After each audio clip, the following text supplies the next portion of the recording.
Chennai booth level அதிகாரிகளை நியமித்துவிட்டு SIR விவகாரத்தில் திமுக அரசு நாடகம் ஆடுவதாக நாம் தமிழர் தலைமை ஒருங்கிணைப்பாளர் சீமான் குற்றம் சாட்டியுள்ளார். சென்னையில் அவர் அளித்த பேட்டியில், எஸ்ஐஆர் வேண்டாம் என்றால் பூத் லெவல் அதிகாரிகளை நியமித்தது யார்? உங்களுக்குத்தான் வேண்டாம் என்று கூறுகிறீர்களே, அப்போது எதற்காக நியமிக்கிறீர்கள்? பூத் லெவல் அதிகாரிகளை நியமிப்பது தேர்தல் ஆணையமா? எஸ்ஐஆர் விண்ணப்பங்களை பூர்த்தி செய்வதில் ஏதேனும் சந்தேகங்கள் எழுந்தால் என்று கூறி எதற்காக தமிழக அரசு உதவி எண்களை அறிவித்தது?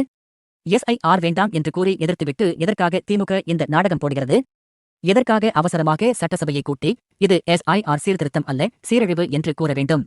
இறந்தவர்களை வாக்காளர்கள் பட்டியலில் இருந்து நீக்க வேண்டும். ஒருத்தன் 2 வாக்குரிமை வைத்துள்ளான், செத்தவர்கள் எல்லாம் ஓட்டு போட்டுள்ளனர் என்பதை நேற்றுதான் கண்டுபிடித்தீர்களா? இறப்பு சான்றிதழ்களை கொண்டு அவர்களை கண்டறிந்து வாக்காளர்கள் பட்டியலில் இருந்து நீக்கலாமே. அன்றைக்கு வாக்காளர் ஆட்சியாளரை தீர்மானித்தனர். ஆனால் இன்றைக்கு ஆட்சியில் இருப்பவர்கள் யார் தனக்கு ஓட்டு போட வேண்டும் என்று வாக்காளர்களை தீர்மானிக்கின்றனர். இந்த நாடு ஏற்றுக்கொண்டுள்ள பொருளாதார கொள்கை ஆபத்தானது. நாட்டில் இராணுவத்தில் கூட அந்நிய முதலீடு 100% வந்துவிட்டது. கல்வி, மின் உற்பத்தி, மருத்துவம், போக்குவரத்து என அனைத்தும் தனியார் மயம்.